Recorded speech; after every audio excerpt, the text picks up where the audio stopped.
الرحمن الرحيم السلام عليكم ورحمة الله وبركاته ወንድሞቼና እህቶች ነብያችን አለይሂ ሰላቱ ወሰላም ብዙ አይነት መድኃኒቶች እንደተናገሩም በሐዲስ መጥተዋል። ቡኻሪ እንደዘገቡት ማለት ነው። ስለ ጥቁር አዝሙድ ነብያችን አለይሂ ሰላቱ ወሰላም ፍቱን መድኃኒት መሆኑን ተናግረዋል።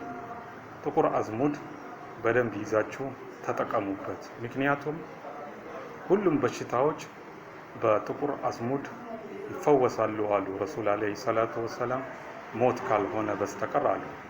ስለዚህ በዓለማችን ላይ ማለት ነው በተለያየ አይነት ቋንቋ ጥቁር አዝሙድ የተለያየ አይነት ስም አለው።